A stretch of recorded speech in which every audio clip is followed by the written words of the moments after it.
Well, hello everybody. See, we're heading out. We're going on a little bit of a store run. And I've got to say I missed making the ITL last weekend. Well, Icon said, you know, that's okay. It's okay for me because, I had reasons that I'm not going to go through that were good viable reasons in my eyes. But I figured I'd go ahead and fill the bike up. I normally fill the top the bike off. Well, I'm not on a trip, of course. I normally fill the bike up like Banditnev, and I'll leave his. He's a good guy. I'll leave his link down in the description. With the, I normally use a gas can. My gas can has a nozzle to it, though.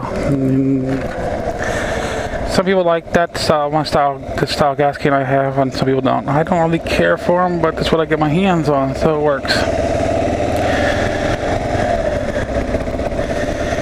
So, last time I rode this puppy, boy was it tracking. The rear tire was tracking like crazy. Hit a little crack and you're following the crack like crazy, and that's not this bike. I haven't done that since I took the street tires off and I started looking closer, and even though it passed inspection, those knobs are low. It's basically a street tire, so it's like, whoa. Of course, I did my T-clock, as I did check the oil, the pressures, and lights and everything, and the frame bolts and everything. And of course, I found out it was a couple pounds low, which is not a big deal for this. I talked it over with the MT8 even. It's like, how low can you go? Because and still be safe for you and the bike. Because, this is a dual sport. You are able to lower the air pressure down whenever you're in need for going through sand, mud, snow, whatever type of terrain. Because I went online before on this, forums and stuff, and never really got a straight answer.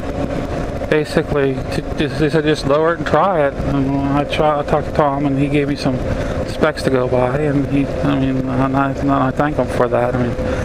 Even though I've been riding for a couple years, I haven't really tried I did try lowering the pressure twice down on it, and I did notice the difference, but I didn't want to chance spinning a tube or anything, so that works out. And what did I see? Oh yeah, I seen the other night. I've been using my cell phone to do that, to look at my email. I seen the other night that Keith, one half the Buckeye Boy, that's with a Z, he did a bike reveal. He did a walk around, and he actually named some name I don't know. And my thought on it is, I don't think he really. My thoughts, maybe he didn't buy that bike. Maybe he rented it or he stole it or something. I don't know. And you can never really trust them Buckeye Boys, you know.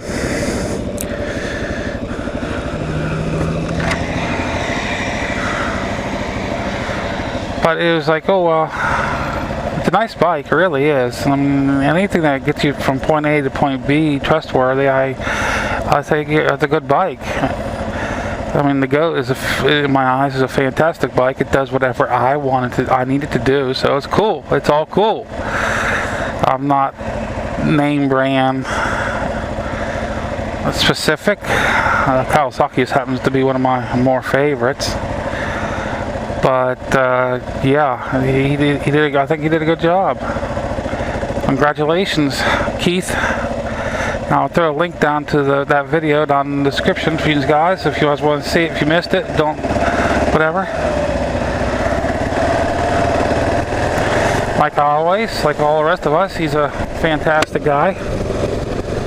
I missed that bump, doing that bump like I always love to. I always like to hit that bump, woof, right over it, and give it a kind of a roller coaster feeling. Next month, hopefully, towards the middle of next month, end of next month, we will be ordering new tires for for the goat, new rubber. I've actually thought about skipping the front. The front is what you do on, some people call it cupping, some people call it stepping. You know, it's more of a step because the center knobs are on an angle. But it's more stepping than anything else, and like, you know, it's halfway through its life expectancy, which is, I mean, it's giving me some good miles. Don't have the miles on top of my head exactly. I don't have to find that my book that I have written down where the miles was whenever I installed them.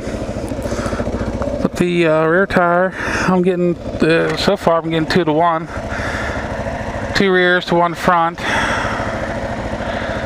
And that is life expectancy of a knob tire, really. I don't know anything about that, but any other tire. Never had a bike on the road long enough to really see it, and I never really cared to ask. But yeah, oh damn, these people. Might be easier just to turn and go around. And I might just do that. But anyway. Oh, we got time. But yeah, I mean, I'll be ordering new tires. I'll think about doing a video on how to install tires. You know, you've seen, there's so many of them on it, but I like to have one on my channel that I can show. Because they're not that hard. Even NT8, he just talking to me about the 4-plies, which I buy the kind that I'm thinking about buying, and I haven't quite made up my mind totally. The brands I'm thinking about buying are 4-ply tire. I want, and he said, "Oh, they're so stiff and everything." Well, but the Shinkos are not that bad, especially the 244s. I don't know, I can't speak for the rest of them, but the 244s are not bad. So I mean. And they're the only actual knobby tire, trike.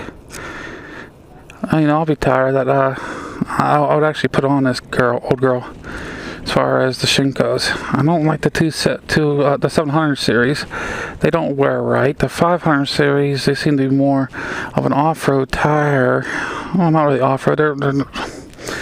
They're not really the rating I'm really looking for. And I was looking at the T63s, which are not good in the winter time, which most people that don't matter. It's okay for them because they don't ride in the winter time. I'm a Polar Bear Challenge rider. I don't want hard rubber in the winter time. But they're a good summer tire. They wear well. They ride very well.